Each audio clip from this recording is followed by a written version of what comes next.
Après ma renaissance, la première chose que j'ai faite, ce fut d'avaler tout cru un mille pattes géant, venimeux. Tout le monde m'a pris pour un fou, disant que j'avais pété les plombs à cause de mes échecs aux examens. Ce qu'ils ignorent, c'est que dans moins de 2 heures, le brouillard pourpre va fondre sur le monde. Et tous les êtres vivants vont muter, chaque humain éveillera un don en fonction de ce qu'il aura ingéré juste avant la catastrophe. Dans mon autre vie, avant l'arrivée du brouillard, j'avais mangé un pied de porc braisé et je n'avais éveillé qu'un don inutile.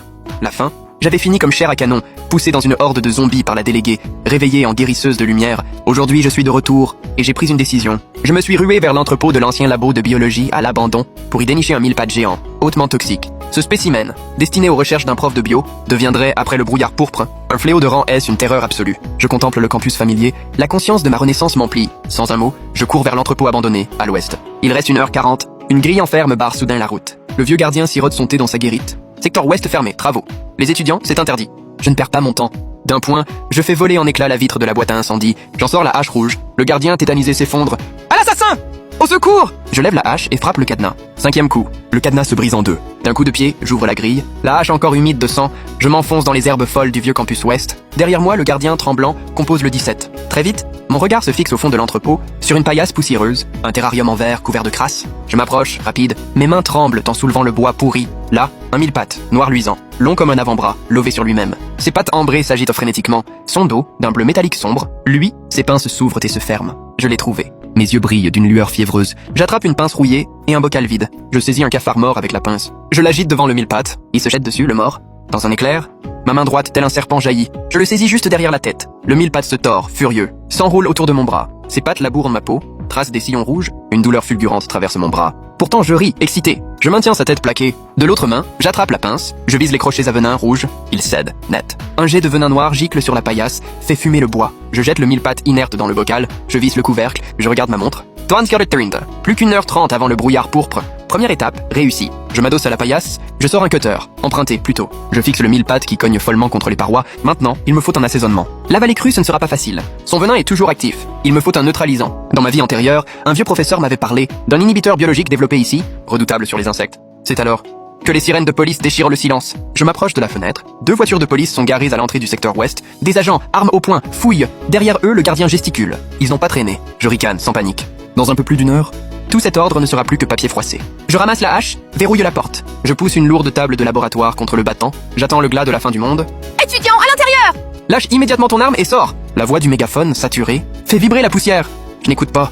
Je m'agenouille devant la paillasse. Dans ma main, une bouteille d'acétate d'éthyle concentrée. Dans l'autre vie, ce mille pattes, après mutation, était devenu résistant à tout poison. Mais là, il est encore vulnérable. Je dois endormir son système nerveux. Sinon, en l'avalant, ses pattes me déchiquetteront les entrailles. Bang, bang! La porte tremble violemment. La poussière pleut du plafond. Mon regard reste stable. Je couvre mon nez et ma bouche d'un chiffon. J'entrouvre le bocal, je verse l'acétate goutte à goutte. Le mille pattes se tord, sa carapace frémit. Un liquide violet suinte de son corps. C'est la souche brute, celle dont j'ai besoin. Dans l'autre vie, tous les éveillés rêvaient de ce sang des dieux. Dehors, entre 2 coups portés à la porte, j'entends des voix, des cliquetis métalliques. Chef Zhang, la porte est bloquée de l'intérieur!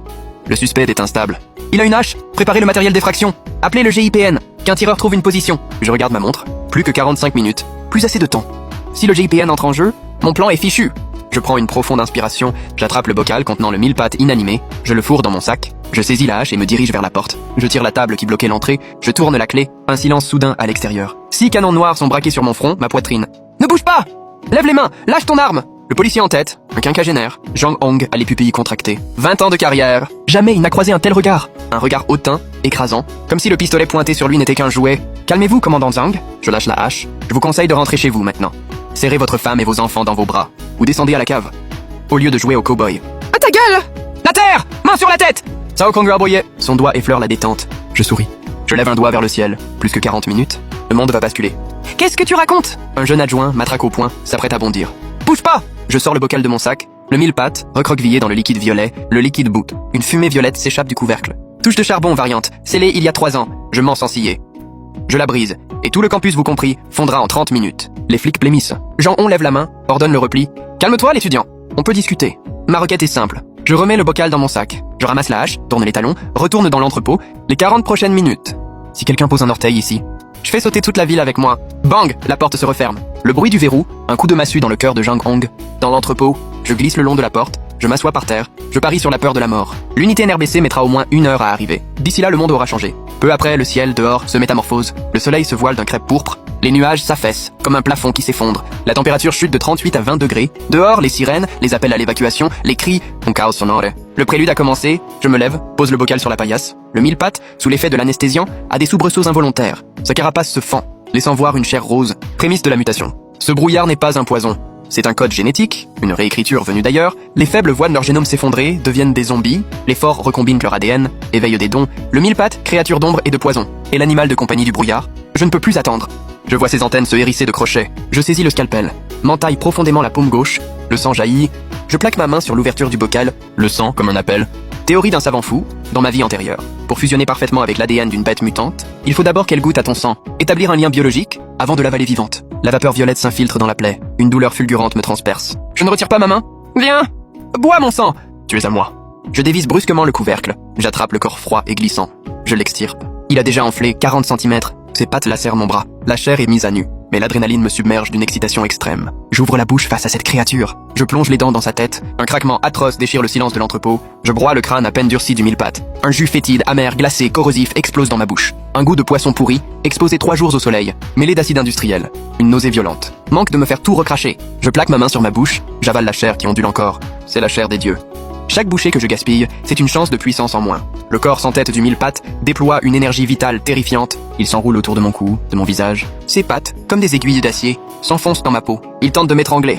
Crève, bordel! Un grondement animal sort de ma gorge. Je mords de nouveau dans son corps. J'arrache une large lamelle de chair, nerf pendant. Du sang violet gicle sur mon visage. Mon œsophage brûle. Mon estomac se tord. Le venin envahit mon corps, mes entrailles, comme passées au hachoir. Ma vue se trouble, se dédouble. J'en avale une 3e bouchée. Le glas de la fin du monde sonne, à l'heure dite. Dehors, le ciel se mue en une mer d'encre pourpre, épaisse. Le brouillard déferle, raz-de-marée. Il engloutit l'université de Jiangcheng. Il engloutit la ville entière. À l'aide! Mon visage! Qu'est-ce que c'est? Des hurlements déchirants perçant les murs. Des centaines de personnes, au contact du brouillard, voient leur génome s'effondrer. Mais je n'entends plus rien. Je suis à la frontière entre la vie et la mort. J'avale le dernier segment, la queue du mille-pattes. Je m'effondre lourdement sur le sol, mes cellules explosent, mes os se tétanisent. Ma peau, insecte noircie, se descame. Laisse apparaître une chair rose neuve, qui durcit aussitôt, prend la texture pâle d'une carapace d'insecte. Un coup de tonnerre dans mon crâne. Ma conscience chaotique vole en éclats, se mue en particules de lumière qui irriguent mes membres. Une énergie colossale jaillit de mon estomac, balaie mon corps, déchire et régénère chaque fibre musculaire. Ma colonne s'étire, sa densité croît de façon exponentielle, mes vêtements craquent, révèlent un torse puissant, sculpté. Des stries violettes affleurent à ma peau. D'une simple pensée, des pointes osseuses noires jaillissent du bout de mes doigts. Luisant d'un éclat bleuté, glacial, donne éveillé. Symbiote du fléau, rang SSS. Stade actuel, niveau 1, empoisonneur. Immunité totale au venin, régénération des membres. Exosquelette, contrôle des toxines. J'ai réussi. Je serre le poing, sans la force en moi, capable de briser des montagnes. Un rire rauque profond m'échappe. La porte de l'entrepôt est défoncée. Projetée avec une violence inouïe, la lourde porte métallique heurte le mur, comme une feuille de papier. La poussière retombe. Une silhouette difforme se tient sur le seuil. Zhang Kong, le commissaire. Son uniforme a craqué sous la poussée de muscles hypertrophiés. Sa peau, gris-bleu, couverte de pustules noires. Son pistolet, déformé, serré dans sa main. Le brouillard pourpre est là. Il en a absorbé une dose, a muté. Premier stade. Mutation! Zhang Kong rugit et fonce sur moi. Son instinct de prédateur hurle, assoiffé de ma chair. Tombé à pic. Je craque mon cou, un bruit sec. Ce corps fraîchement évolué a besoin d'un cobaye pour se roder. Zhang-Hong abat son poing sur le sol en ciment. Il creuse un cratère grand comme une cuvette. Je suis déjà à ses côtés. Ma main droite, doigt tendu, les pointes osseuses jaillissent, j'effleure son cou épais. Un coup, un mort. Net, comme un couteau chaud dans du beurre.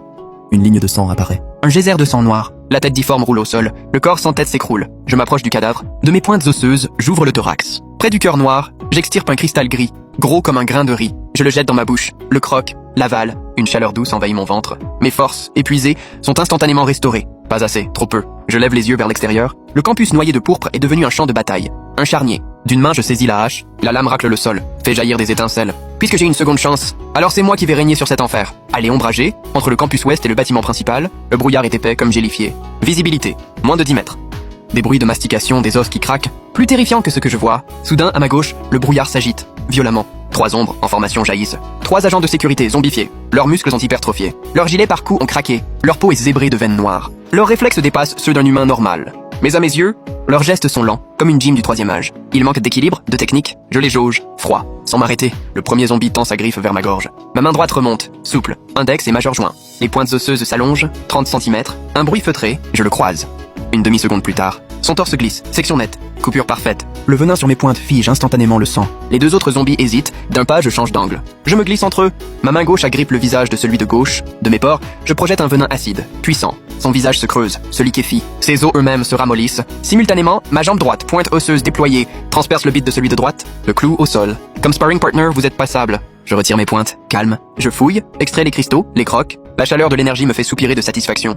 Pas assez. Cette camelote, ça ne remplit même pas une dent creuse. Devant moi, dans le brouillard, des pas précipités, des cris. Un groupe d'étudiants, une quinzaine, des boules. Paniqué, hagarde, en tête un basketteur, Lee Hao, qui brandit un manche à balai et écarte une fille pour passer, courir plus vite, seul. Derrière eux, une créature rampante, immense. L'ancienne cantinière, sa langue, tel un javelot, s'enroule autour du dernier, un gros, et l'emporte. Je me tiens au milieu du chemin, les mains dans les poches, je regarde, froid, cette mascarade arriver sur moi. Dégage, t'es sur le passage! Lee Hao brandit son manche, veut me frapper, me jeter en pâture au monstre. À nourrir les monstres! Le manche s'arrête à 3 cm de mon épaule, je l'arrête d'un seul doigt. Quoi? Les yeux de Lee Hao s'écarquillent. D'une pichonnette. Crac! Le manche en bois massif explose! Le choc en retour lui tord le poignet, l'os perce la peau, Lee Hao s'effondre en hurlant. Les autres étudiants, figés, s'arrêtent. Je passe devant eux. Je fixe le glouton qui dévore le gros. Lui, il perçoit en moi un prédateur d'un rang supérieur. Une once de peur même dans son regard. T'as fini de manger? On va régler l'addition. Je prononce ces mots. Détaché, ma silhouette s'efface. Le glouton tout à l'heure si arrogant se fige, je suis déjà sur son dos. D'une main j'empoigne ses cheveux. Je lui arrache la tête, et son corps immense s'écroule lourdement. Un silence de mort. Les regards des étudiants passent de la terreur à une ferveur de naufragés. Ils se jettent sur moi, veulent s'accrocher à cette bouée. Oh, sauve-nous! Emmène-nous! Je suis vice-président du bureau des élèves. Protège-nous! Direction le bâtiment administratif! Je demanderai au président de te décorer. Lee Hao, le poignet en charpie, se relève, un sourire forcé aux lèvres. Mon frère. J'ai eu tort, tout à l'heure. Laisse-moi être ton second! Je baisse la tête, mon regard pourpre balaie la foule. L'air se fige. Ceux que mes yeux effleurent sentent leur âme trembler. Qui vous a autorisé à faire de moi votre garde du corps? Je fouille la tête du monstre. En extrais un cristal vert sombre, gros comme un ongle. L'essuie sur ma veste. Ne vous méprenez pas. Je l'ai tué pour son cristal. Vous autres? Un sourire cruel étire mes lèvres. Dans le nouveau monde, les faibles ne sont qu'appât ou nourriture. Comment tu peux dire ça? On est camarades. T'as plus d'humanité ou quoi? Une fille craque, hurle. Je tourne la tête, mon œil droit s'embrasse de rouge. Il luit, étrange, dans le brouillard pourpre. De cette fragilité. Je l'ai perdu il y a une demi-heure.